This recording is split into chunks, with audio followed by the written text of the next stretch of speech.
তবে আমার আইসিও গেছে, আমার সিস্টেমটা অন হচ্ছে না। তো সেই হিসাব অনুসারে আমি এখানে একটা নতুন আইসি লাগালাম, এই আইসি নতুন লাগালাম। নতুন লাগানোর পরে এবার আমি স্টার্ট করলাম। স্টার্ট করার পর আমি দেখতে পাচ্ছি যে সিমটমস বা চালু হয়ে গেছে, বাট আমার আউটপুটে থাকে নর্মালি একজন ইস্টম্যান চার্জারে 65 অর্থাৎ 65 ভোল্ট। তো সেক্ষেত্রে আমার ভোল্টেজ আসতেছে 114। সেক্ষেত্রে আমাকে বুঝতে হলো TL43 এখানে গন্ডগোল আছে। তো আমি রীতিমতো এই TL43টা আমাদের শর্ট আছে, এই যে TL43 রীতিমতো এটা শর্ট, এর ক্যাথোডার রেফারেন্স পেন শর্ট হয়ে গেছে। তো এটাকে আমরা খুলে ফেললাম। খুলে ফেলার পরে আমি ক্যালকুলেশন করলাম যেখানে গ্রাউন্ডের সঙ্গে শর্ট হয় না, তার মানে গ্রাউন্ড ওকে আছে, ক্যাথোড আর অ্যানোড ক্যাথোডের রেফারেন্স শর্ট হয়ে গেছে। তো সেক্ষেত্রে নতুন একটা TL43 লাগালাম, যেমন দেখতে হবে এখানে একটা নতুন লেগওয়ালা TL43 লাগাইছি। তো এর সঙ্গে আশেপাশে একটা 15K রেজিস্ট্যান্স থাকে, একটা 300K রেজিস্ট্যান্স থাকে, একটা 24K রেজিস্ট্যান্স থাকে।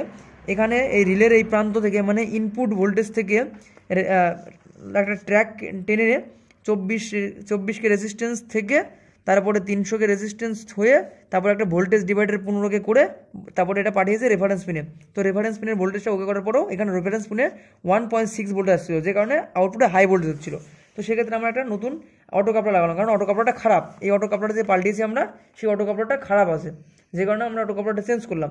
তো অটো কাপড়টা চেঞ্জ করার পরে আমার ভোল্টেজ এখানে অ্যাকুরেট চলে আসলো। সেই মুহূর্তে আমি এখানে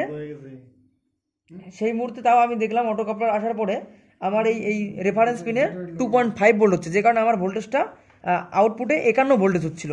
তো আমি দেখলাম এবার কি করা যায়। তখন আমি একটা রেজিস্ট্যান্স লাগাইছিলাম না সেই মুহূর্তে, সেই রেজিস্ট্যান্সের মান হলো R91। এখানে একটা 15K রেজিস্ট্যান্স ভোল্টেজ ডিভাইডার করে মানে ভোল্টেজ সোর্স থেকে গ্রাউন্ডে করা থাকে। তো আমি ওটাকে গ্রাউন্ডে করে দেওয়ার পরে আমার এখানে ভোল্টেজটা ঠিকঠাক হয়ে গেছে, রেফারেন্স পিনে 2.5 ভোল্ট 2.5 থেকে 2.4 হয়ে গেছে। তখন আমার আউটপুটে 62 ভোল্টেজ বের হয়ে গেছে। সেক্ষেত্রে আমার এতদূর পর্যন্ত চার্জারটা ওকে, আর আমার মেন ক্যাপাসিটরের ভোল্টেজ 370 থেকে 80 হয়ে গেছে। এখন আমি চার্জারটা ডাইরেক্ট দেবো, ডাইরেক্ট দিয়ে কী সিমটম হয় সেটা আমরা চেক করবো। তো চলো চার্জারটা ডাইরেক্ট দেওয়া থাক। তো চলো, এটা এখন রাত বাজে হলো অ্যাপ্রক্স 10টা বাজে গেছে, এখন রাত বাজে হলো 11টা 21 বাজে। তো এটা হলো জয় বাবা বিশ্বকর্মার নামে ধ্বনি দিয়ে এটাকে স্টার্ট করলাম। চলো চালু শুরু আরম্ভ। মসপেট কেটে গেলে বোমের মতো আওয়াজ করবে, আর না কাটলে পরে সূক্ষ্ম স্থির চলতে থাকবে। চলো শুরু করা যাক।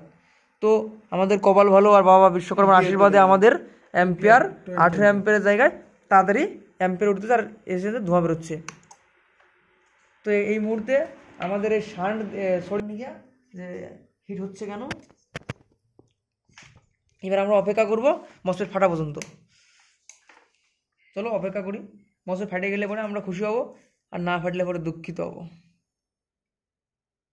কোথায় দিয়ে ধুয়ে বেড়াচ্ছে একটু ফলো করো দাদা, কোথায় ধুয়ে বেড়াচ্ছে?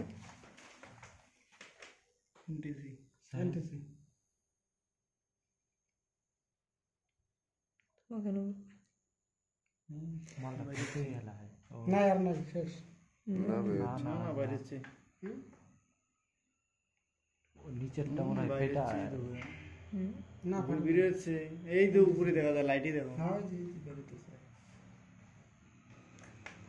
এম্পিয়ার তো ঠিক আছে, 18 এম্পিয়ার চার্জার। ফ্যান লাগাতে হবে, ফ্যান ফ্যান ফ্যান।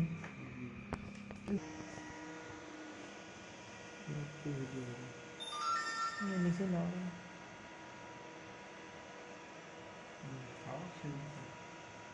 এই সমস্ত একজুম মাইক্রোটেক চার্জার